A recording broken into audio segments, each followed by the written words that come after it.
13 साल से शादी क्यों गए हमारे। सर मैं कहा जाऊँ, एक मनीष दुबे सर कमांडेंट है, उन्हीं साथ उनका अवैध संबंध है। मैंने सर उनको 22 फरवरी को रंगे हाथ अपने आवास पर पकड़ लिया था।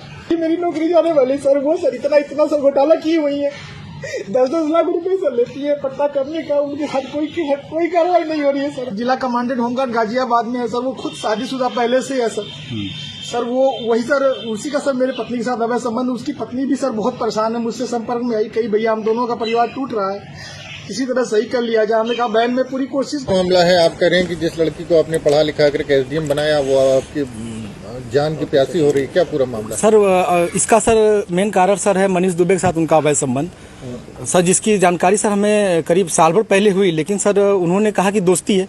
खैर सर हमारी पत्नी सर एसडीएम थी, उस समय इलाहाबाद प्रयागराज में सोराम तहसील में रही, तो मैंने कहा सर बड़े पद पे हैं, दोस्ती तो हो सकती सर, अधिकारियों से साथ बैठना उठना हो, तो मैंने सर उन्होंने मैं ये कह के टाल दिया, तो सर मैंने ध्यान नहीं दिया।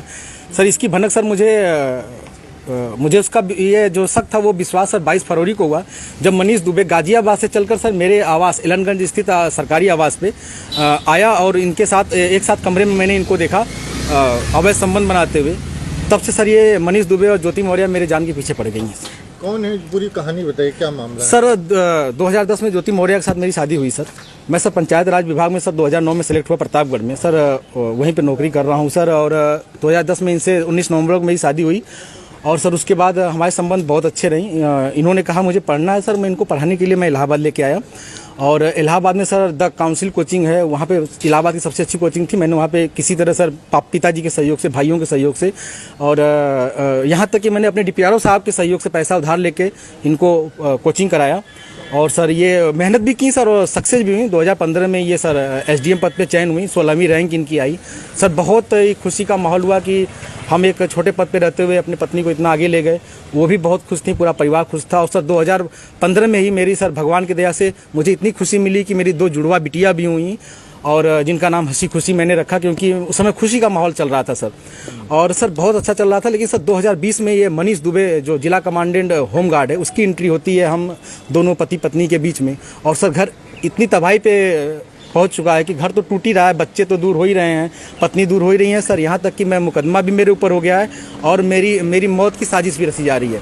क्या धमकी, आपको कोई धमकी दी उन्होंने? हाँ सर, उन्होंने फ़ोन पे सर अभी 1 हफ्ते पहले फ़ोन पे सर उन्होंने हमारे गांव के किसी लड़के से बात की, तो उसने मुझे कॉन्फ्रेंस किया, तो उन्होंने उस पर कहा कि तो जो तुम काम कर रहे हो, जो ये जांचें करा रहे हो या करा रहे हो, इसके कारण तुम्हारी जल्दी से तुम मर जाओगे। हमने कहा ठीक है आप मरवा दीजिए, तो मैं नहीं मरवा रही हूँ, जो करवा रहे हो इसके कारण मारे जाओगे।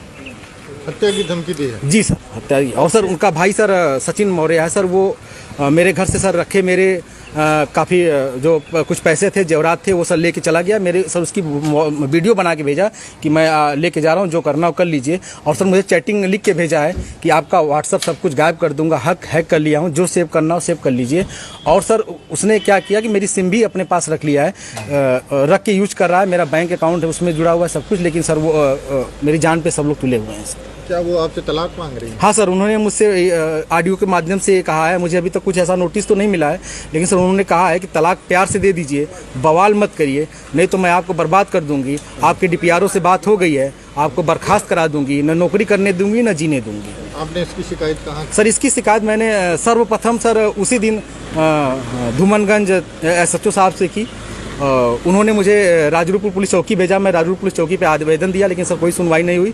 फिर सर उसके बाद मैंने ये 25 अप्रैल की बात है, फिर मैंने 27 अप्रैल को सर उनको ये रजिस्ट्री के माध्यम से सर उनको भेजा, कमिश्नर साहब को भेजा, डीएम साहब खत्री साहब के यहाँ मैं खुद स्वयं उपस्थित हुआ हूँ, उनसे मैंने बात की कि सर आपके एसडीएम साहब हैं ऐसा कर रही हैं, तो उन्होंने कहा ठीक है मैं कार्रवाई करवाता हूँ। फिर मैं कमिश्नर साहब के यहाँ गया, कमिश्नर साहब को दिया, पुलिस कमिश्नर साहब के यहाँ उपस्थित हुआ, उनको दिया। फिर कहीं सुनवाई नहीं हुई तो सर मैं डीजीपी साहब के पास गया, डीजीपी साहब ने मेरे बात को संज्ञान में लिया, लेकिन फिर भी सर आवेदन ले लिया गया, कोई कार्रवाई नहीं हुई। उसके बाद सर मैं DG home guard BK Maurya sir के पास गया, उनके यहाँ से मुझे सर कुछ उम्मीद की लौ दिखाई दी, क्योंकि उन्होंने मेरे आवेदन को तुरंत संज्ञान में लिया और टीम गठित कर दी है। डीआईजी इलाहाबाद उसकी जांच कर रहे हैं। मुझे सर कुछ उम्मीद लग रही है कि मुझे कहीं न कहीं हो सकता है न्याय मिले और मेरी जान